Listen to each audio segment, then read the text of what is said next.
Thursday, October 26th, and we've got protocol for Brock Purdy. Welcome to the Damon Brew Show. Good to have you back here on the Plus. Thanks so much for stopping on by. And man, that news kind of came out of nowhere yesterday. Not too long after we got off the air here, we learned that Brock Purdy has been placed in concussion protocol, and that's just not a good sign in terms of him playing this week. Could it still happen? Could he still clear and play? Yeah, it could. But I just think erring on the side of caution means that you ask him to sit this week, whether cleared or not, because you don't want his bell re-rung. Going into the bye week, buying just a little bit more time. I mean, if it works that way for sprained ankles, it should probably work that way for a concussion too. No one in the last league year who's been placed in the concussion protocol has been cleared to come out of it in the time that Brock Purdy has been placed into concussion protocol, and the Niners kick off this weekend. So it just feels like the odds of him playing are very, very much against him. So all reports are saying that he started showing concussion symptoms on the plane ride home. And I really wonder what those are. They'll never tell us. We'll never find out. But, did he have a headache? Did all of a sudden, in the middle of talking to someone, he just develop a 1,000-yard stare? Did he start to vomit, which is definitely a sign of possible concussion? Brain injuries are odd. And I speak from experience, right? I didn't have a concussion. I had a stroke. And it's funny, I had a stroke that hit me, but then it didn't really hit my body until about 24 hours later. It's called an echo, where you have like this stroke, but then it actually starts showing up in signs and physical abilities a little bit later. So the brain is a weird, mysterious place that you have to be careful with. And, Brock Purdy, it's funny. I watched the tush push, the brotherly shove play, which everyone is saying this is where it happened in real time. Like, I knew he got hit hard, but it wasn't until that overhead shot that really shows you how he got ear-holed going over that pile that you would even think, I'm like, well, when did this happen? When did it even occur in the game? It probably did happen in that moment. So look, it's unlikely that he plays. It's probably correct to not play him. And let's be totally honest. I mean, would it even be football season around here if the backup quarterback didn't become an issue at one point in the year? Like, that's how we do it. Kyle Shanahan has had 1 year where his starting quarterback has been available to him the entire time, and that's the 1 year they went to the Super Bowl. It's always something at the position. There is no doubt. Unfortunate, yes.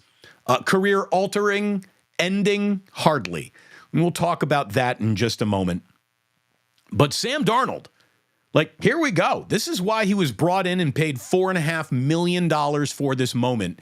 If this really is going to be Sam I Am, as the thumbnail suggested, coming up this weekend, and I really mean this, if the show that you're listening to, whether it be on YouTube, on the radio, on TV, if you are consuming any product that is trying to turn this into a quarterback controversy, if you have anyone saying that, after 2 games, Kyle's falling out of love with his quarterback, Kyle's always had quarterback wanderlust, and he's seen enough from Brock, and he really wants to see what Darnold can do for him, you got to stop. You got to stop paying attention to whoever that host or that show is. It's just ridiculous.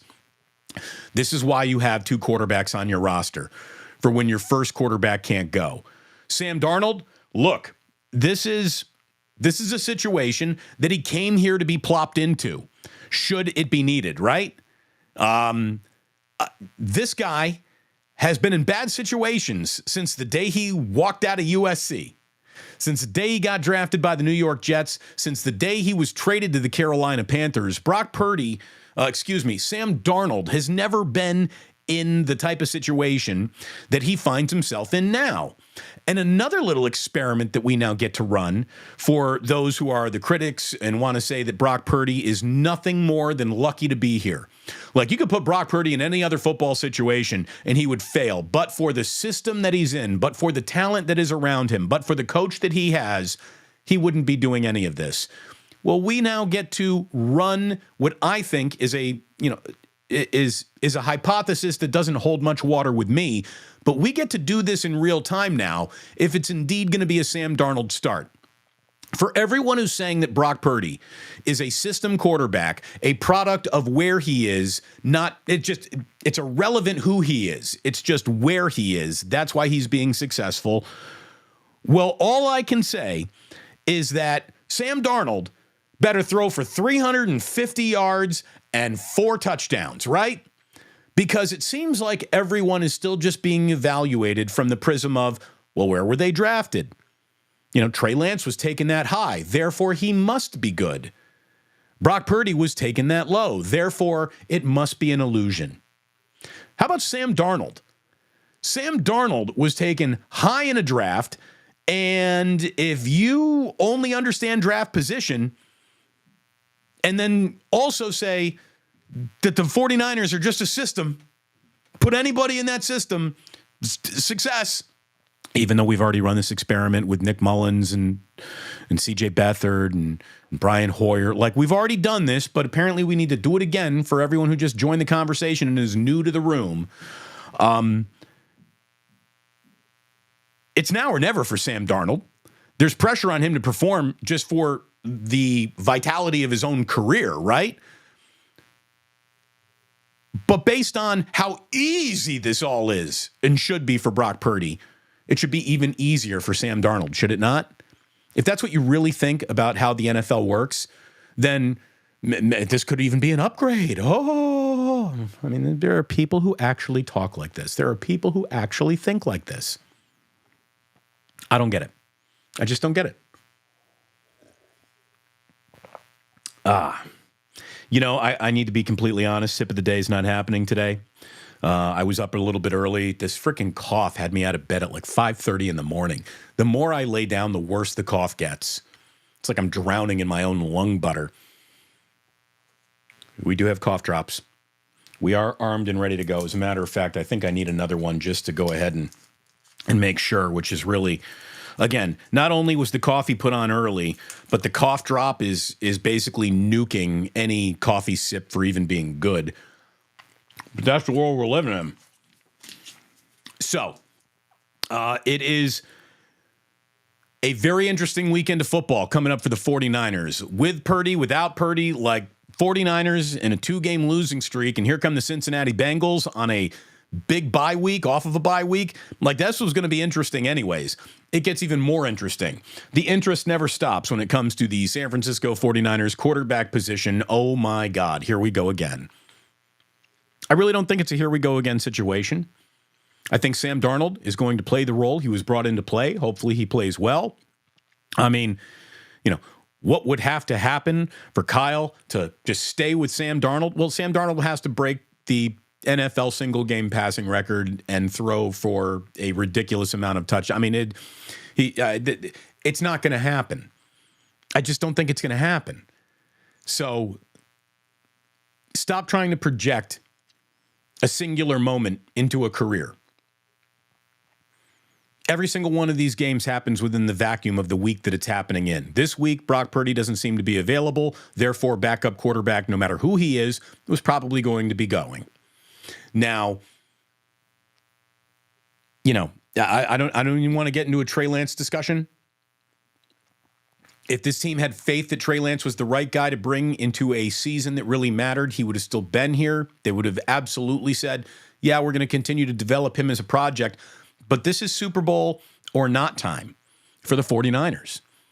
So Sam Darnold's job is to keep them on the Super Bowl track and get into the bye week for the Niners at 6-2 as opposed to 5-3 is just going to make the entire next week of football or without football So much easier on the Niners in terms of a noise standpoint.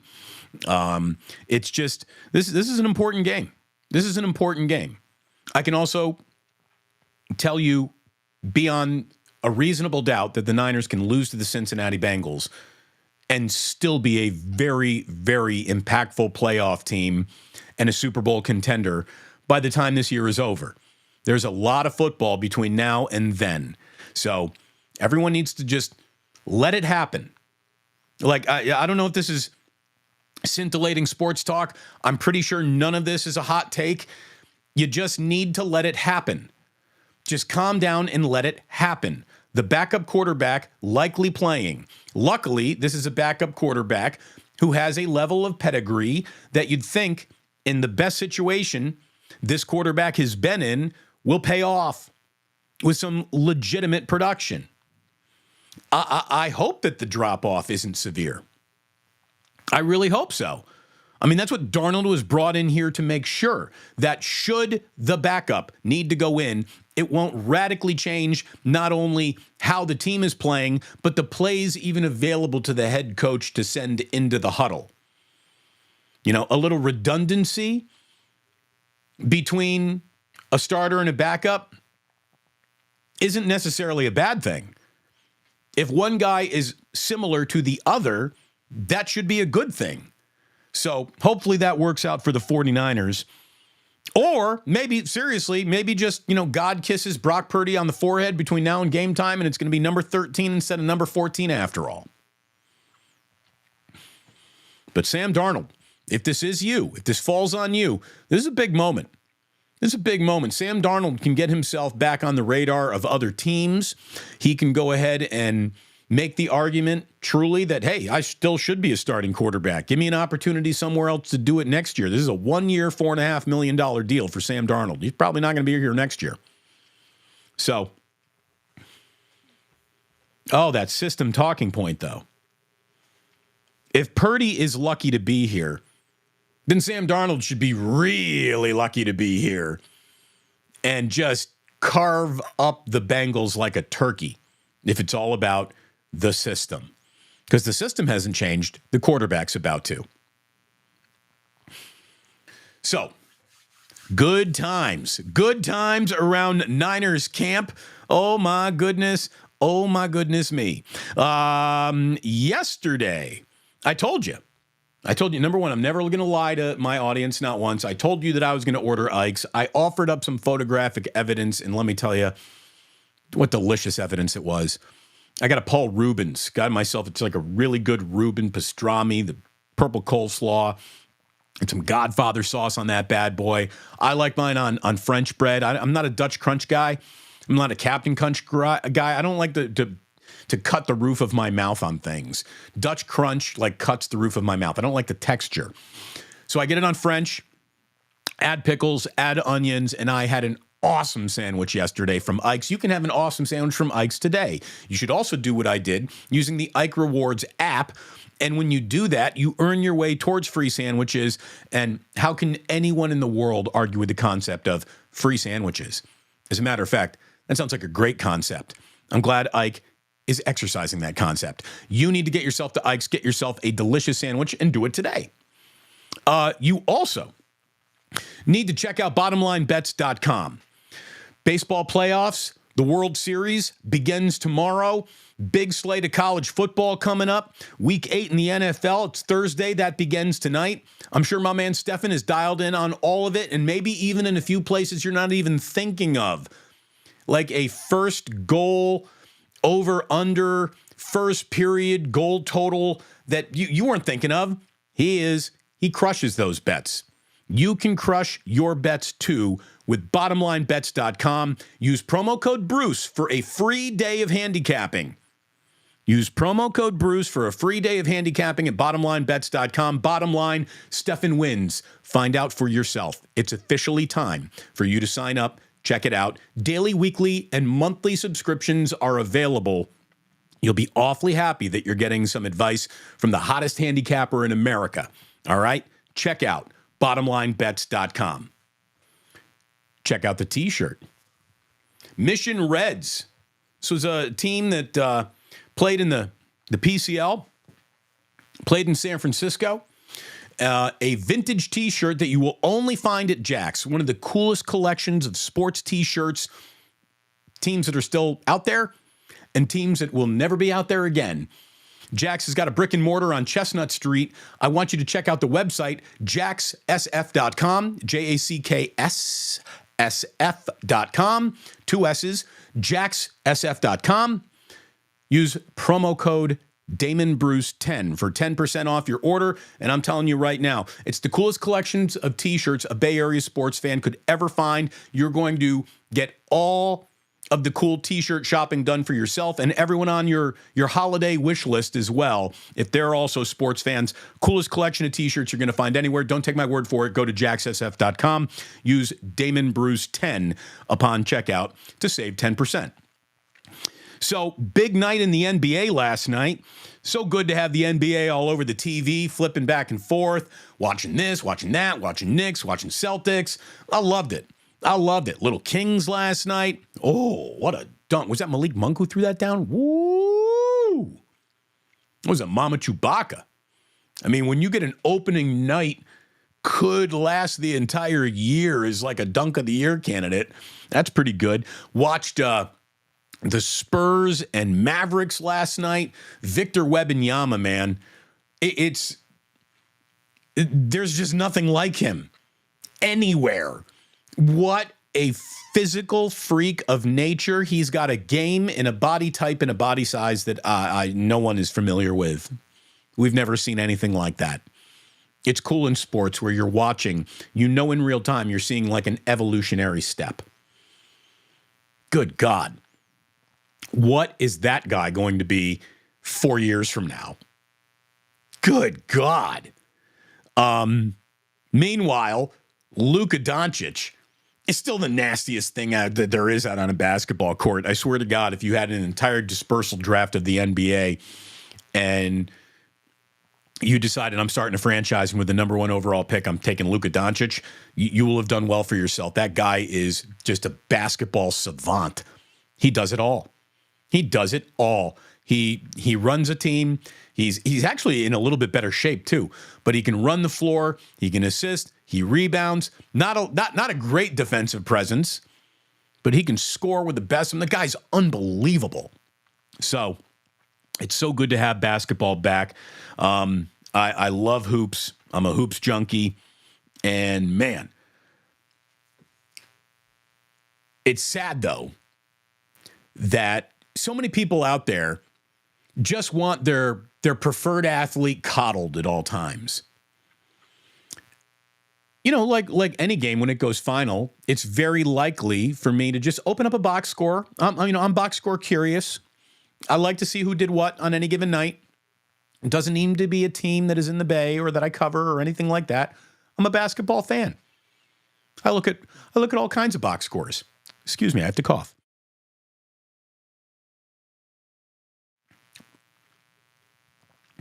When I opened up the Detroit Pistons box score last night, I just could not help but notice. And one of the reasons why I did open up the box score, because I did not watch the Pistons game, I wanted to see what James Wiseman did on opening night for the Pistons. And in a Twitter back and forth with a guy named Tony F. and a few others who were asking me, why do you care about James Wiseman? He's not your problem anymore. Okay, first of all, don't tell me how to cover sports. And second of all, no matter where James Wiseman goes, no matter who he plays for, no matter what he does in his life, James Wiseman is a talking point that will be married to the Golden State Warriors in one way or another for the rest of his life. Unfortunately for James Wiseman, it looks like he officially is going to go down as the single biggest draft bust in Warriors history. And all I can tell you, the situation in Detroit that was going to present more opportunity because they're not out there competing for a championship or a title. They can afford to give him the minutes that simply the Golden State Warriors cannot afford to give him. Nope.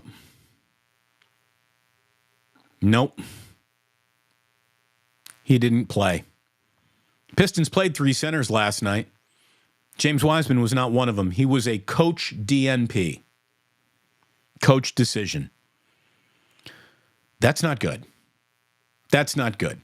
What, third, fourth year in the league, counting that injury year or whatever, 2020 draft class, was it? So third year, fourth year, whatever in the league now. And you are in a situation where, hey, you might not be picked as the starter, but you should at least be getting on the floor after a team traded for you, gave up assets to attain you. The Detroit Pistons gave you a little hint as to what they thought of James Wiseman when they didn't pick up his rookie extension. And they don't even go about playing him on opening night. That's not good. That's indefensible.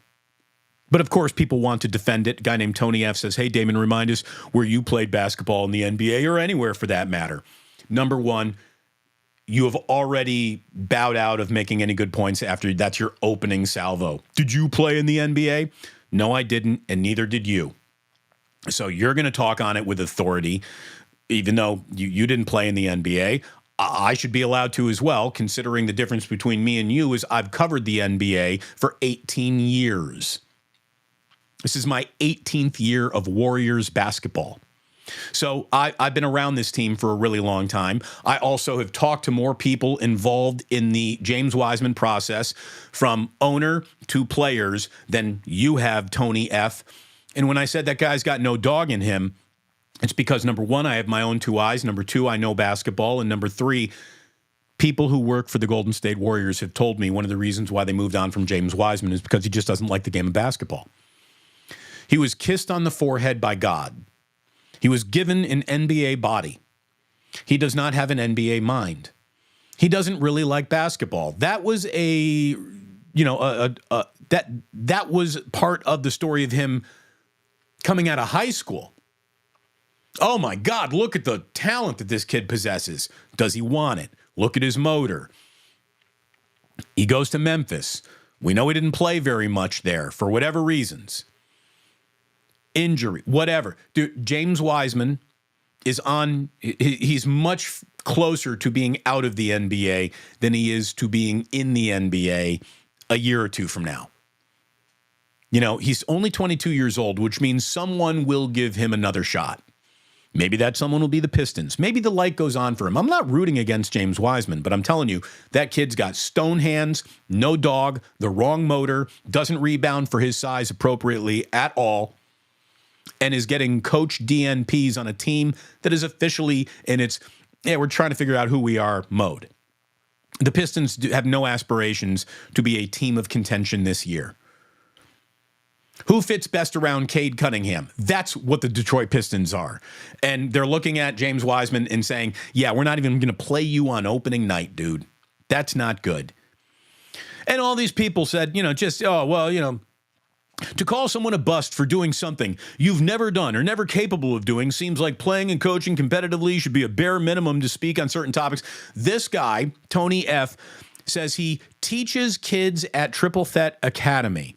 So because Tony coaches a 14-year-old through a jab step, he thinks he is qualified to talk about how good James Wiseman's about to be, even though there's no data points of evidence that there's any belief of that in the NBA. But Tony's got it. Tony's got it on lock. Use your own eyes, Tony. It's real simple. Use your own eyes. You know, one of the reasons why I really will always be pissed off about the layoff is because it gives people who just don't know what they're talking about, totally swimming out of their depth, a little ammunition, be like, hey, didn't you get fired? You're a bust. You're no good at talking sports. You got fired. I was fired because the company that employed me has a stock that's trading at 40 cents and will be filing for bankruptcy in 2024, like guaranteed. That's why I'm not at work today, other than, oh, what do you know? I am at work today. This is new work. Here we are, brand new economy. Am I making the kind of money that I used to make? Nope. Give me 4 years, I'll be making more money than anyone in Bay Area radio right here on YouTube. That's the way this whole world is going. It's unbelievable, the arrogance, the know-how that other people just, bring to the party. Oh, my God. Oh, and he's still going. I'm not even going to give him any more attention. But good God, the amount of people who just are so sensitive. Why are you even covering him? He's not a warrior anymore. You don't get to talk about him anymore. I get to talk about whatever the fuck I want. And you will listen to every word I have to say because I'm more interesting than the average bear.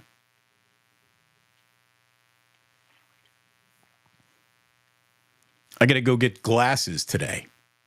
I got to be downtown, get to my optometrist, get some glasses. Oh, you know what, though? At least my glasses allowed me to see this. A super chat from Slideshow Nick says, Damon, you're my favorite radio dude and Ike sandwich. Well, thank you very much. I don't think I'm even a radio dude anymore, but I'm glad that we are dudes, and thank you very much. Jingle jangle in the ganja jar. Do appreciate it. We'll get to the chats. We'll get into a little Club Plus here in just a second, although maybe some of you are going to want to turn this off right now because we are drifting out of the world of sports for the final thing that I have to talk about here today. Do you realize that it's harder to buy Sudafed in the state of Maine than it is an AR-15? Say that out loud. Say that out loud and tell me how that makes sense. An AR-15 should not be available to people. Full stop. There is no perfect out there. There's no eliminating evil in the world. There is no ability to make sure nothing bad will ever happen. But don't let a pretty good idea pass you by as you deem it ain't going to be perfect. There is no perfect solution. As I was saying last night, as I always do, we Americans, the country of America, sucks at guns. We're awful at it. For a country that claims to love them so much, you'd think you'd be good at them by now, but no, we are awful at guns. We suck. We are the only country in the world that has this baked-in problem of mass shootings being a near weekly headline all the time. At least 22 people are dead as a maniac walked into a bowling alley on kids' night and just started shooting indiscriminately with an AR-15. The preferred weapon of mass murder for all your mass shootings. So someone asked me, Damon, what would you do? What would you do? And then when I told him what I would do, he instantly went into every single tired ass excuse-making talking point that we go through every single time something like this happens. There is no perfect out there, so here's what I would do. Here's my first step. I would ban the sale of all AR-15s. If that makes you cry, I don't care. You don't need that firepower. Well, Damon, I need to defend my family. Against whom? Against whom? What Arnold Schwarzenegger, totally fictitious gun porn fantasy are you hoping comes to your front door that justifies an AR-15? What is that? Well, I need that to combat tyranny because of the government. Look, if the government's coming after you, you're cooked. That's it. You're going to get drone striked from 18,000 feet. They're not even going to show up on your lawn, dude. It's just going to poof, you're gone. Okay? There is not a single individual with any weapon that you could ever imagine has the power to stand up to the United States government if you really become X marks the spot of the government's coming after you. What do you, did you ever see an Air Force carrier or an aircraft carrier? Got people with Mitsubishis in their driveway talking about the government. I need to stand up to the government with my Mitsubishi. Come on. Come on. Just please. So can we ban AR-15s? AR-15s should not be available to all people. Full stop. It's the same way that you can't drive around on the street in a Formula One race car. That's not street legal. That's not supposed to be in the hands of anyone but the pros. And that gun needs to go away. It's got to go away. Will the disappearance of that gun then solve every issue in the world? No, it won't. No, it won't. But let's start there. Considering there's nothing that ever changes, can we just start with one element of change? And I want everyone to know that I am absolutely someone who believes in aspects of the Second Amendment, that any responsible gun owner should have the right to keep guns, not weapons like that. You should have all the rifles and pistols that you want to, but they don't sell you bazookas. You're not allowed to have one of those, and you shouldn't be allowed to have an AR-15. But Damon, if you make any laws, the people are going to shoot things up. Laws won't even be considered by people who break the laws. Sure. But, cocaine's illegal, and it's a lot harder to get than guns. Is it impossible? No, I got no perfect solution for you. But it's harder to get Sudafed in the state of Maine than it is an AR-15.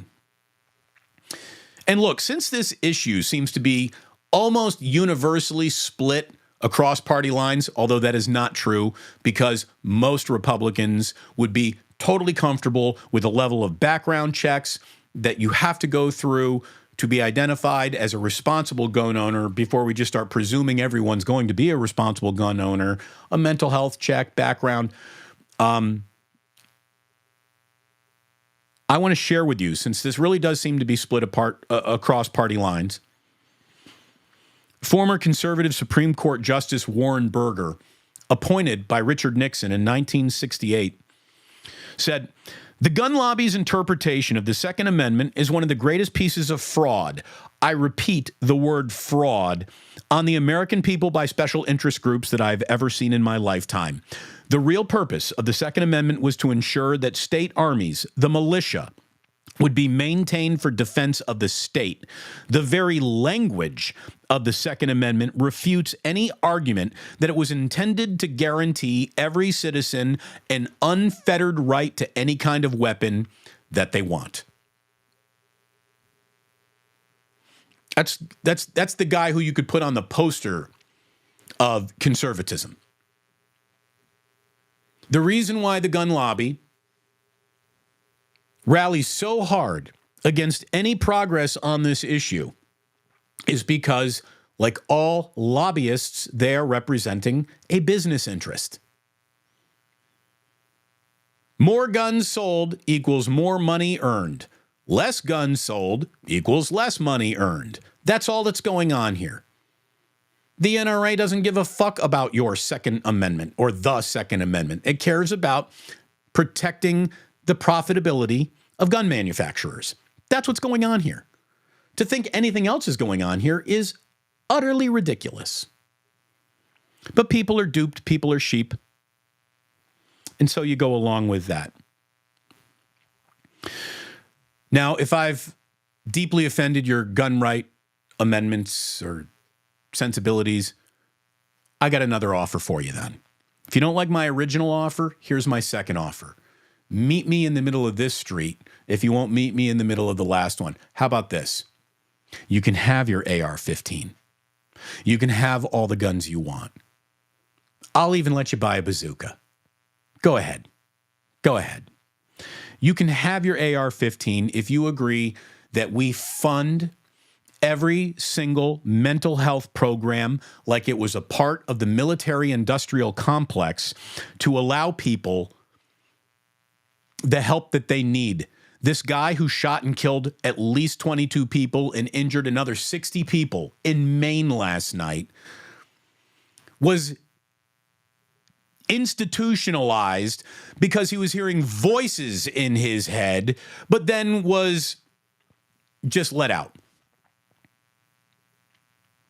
You have someone who is telling you, I think I might be crazy. He shows up, and for whatever reason, maybe it was attached to hospital capacity, his insurance. I don't know how he was discharged from any mental institution, but he sought mental help. If you are seeking mental help, you should not also be given access to weapons of mass destruction. This really doesn't feel like something I should have to explain. Would you be comfortable around a crazy person with a knife? Would you want a crazy person to own a slingshot? I don't know what the hell it is we're doing here. I don't know why we allow this to keep happening. I always return to and I don't know who tweeted it, but the tweet was so sad but so right at the same time. It basically said, we've made our decision on guns, and it happened at Sandy Hook. When we decided that the killing of children was more important, or less important, I should say, the killing of children was less important than allowing unfettered access to any gun that you ever wanted. That's when America died. That's when America sold its soul to the devil of this. We are totally comfortable with children being murdered by lunatics in the name of, it's America. We like guns. I felt this way before I became a parent. I feel this way now, even more so that I am a parent. And I don't understand why the disconnect. You have data points from every country in the world that we are the only country that goes through this. Why are we the only country that goes through this? It's because we have bad faith actors making sure this cycle of lunacy never ends in the name of political contributions.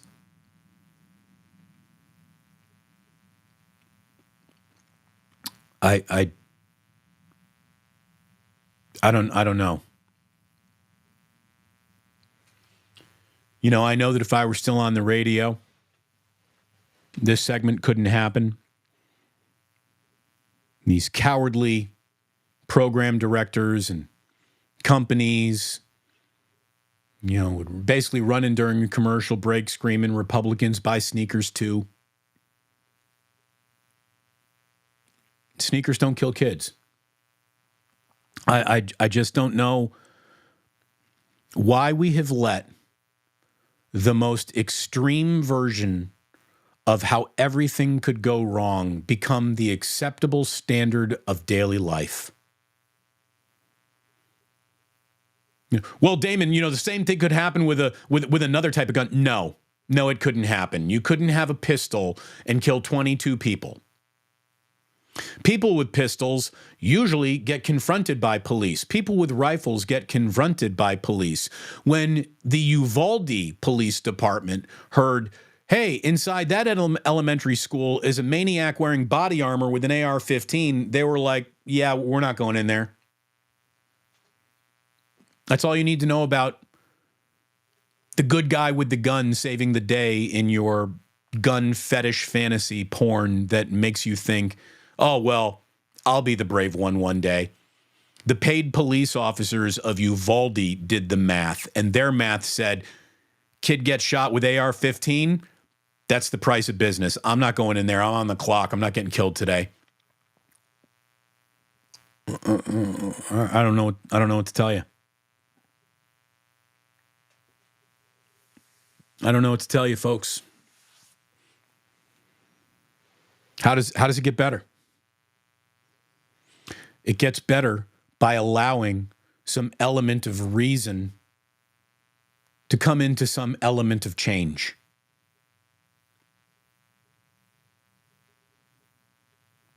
All of a sudden, I don't feel like doing any Club Plus. I just can't go back to, oh, yeah, let's talk about, James Wiseman doesn't rebound well, or Sam Darnold's going to start. It's unbelievable.